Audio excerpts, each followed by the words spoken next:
Hey, so I'm gonna go search for some cherry blossom trees. This is my favorite time of the year and I love photographing these trees and the beautiful blossoms. So come along with me. I am in Marin in California, and there are definitely some amazing places around here to catch the cherry blossoms.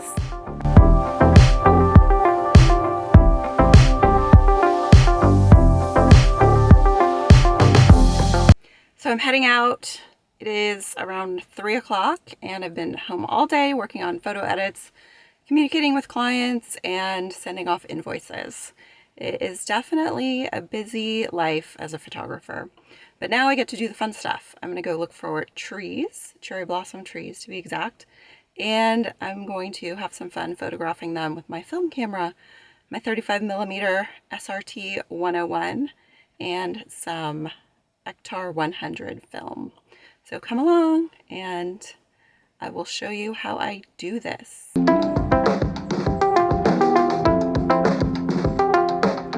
Here I am down here with some cherry blossom trees. I love this little area. I'm going to be using my soup technique and they turn out super abstract and fun.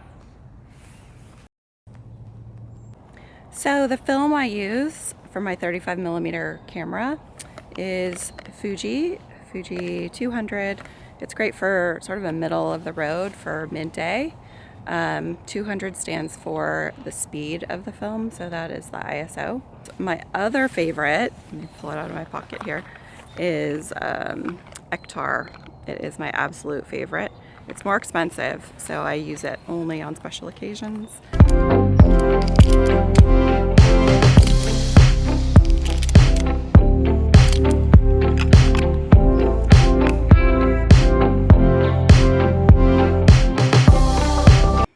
So I'm back from taking photos of the beautiful cherry blossom trees, and I am going to show you what I do to my film. When I shoot film, I like to use experimental processes, and one of those processes is called film soup. So I'm going to walk you through that right now, and you can see the process I use to create the soup that I put my film into.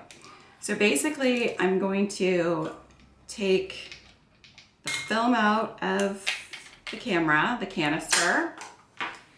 I'm going to put it in a jar, and I'm going to take some things from my kitchen. You can use whatever you want.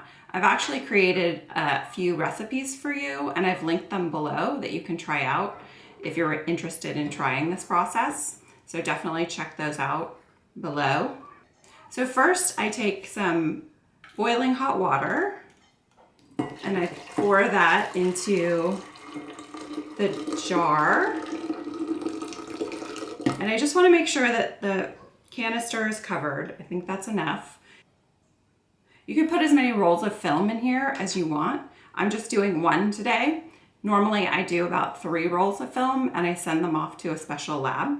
Okay, so I've put the hot water in. The next most crucial ingredient, I think, is dish soap. You can use any kind of dish soap you want. I always use a healthier version of dish soap that doesn't have a lot of chemicals in it, but maybe the chemicals would be better. I don't know, I haven't tried that, but I've always used this kind of dish soap and it works great. So why change it if it's working great? Okay, and then I like to put some liquids into my soup that kind of have an acid base to them, because that really messes with the emulsion on the film, and that is what gives you some pretty cool results. So I'm going to put some vinegar in there, and the amounts are kind of willy-nilly. You can just do whatever you feel like doing because this is pretty much experimental. But these are sort of the amounts that I've typically done and that have always yield good results. Now that we have all of our ingredients in the jar, we're gonna let it sit for about 4 hours.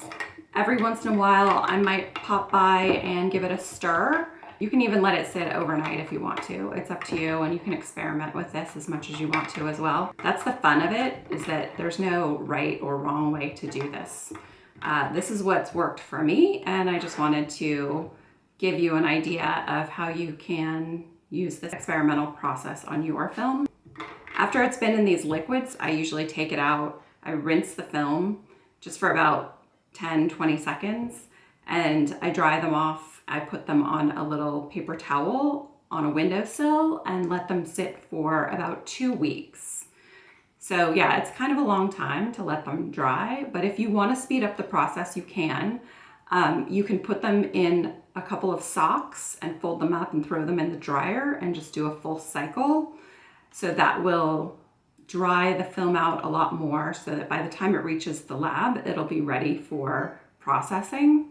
Regular film labs won't take souped film because the film is sticky and it will ruin their machines. So you have to go to a special lab, and there are only a few in the United States that are doing this kind of film development right now. So I'll link the one I use below. It's called Film Lab 135. It's in the Midwest. The owner is named Amy Elizabeth, and she's great. She has been processing my film for the last few years, and it's always turned out amazing. I've always been super thrilled with it. Check out her site. She's got some amazing examples of her clients' film soup on her Instagram page. Check out mine too. My film soup Instagram account is at AmeliaPlum_art, and I will link that below as well, so you can check it out. I will also link Film Lab 135 below, so when you try this process, you'll know where to get your film developed. And so that is the process, and I'm going to show you the results. They turned out amazing. I love the abstract feel of these images. I love the bright colors. It's always a surprise when you get your film scans back. You just have no idea how your scans are going to look. So it's a huge surprise, and it's always fun to get these scans back. So take a look at some of mine from last year.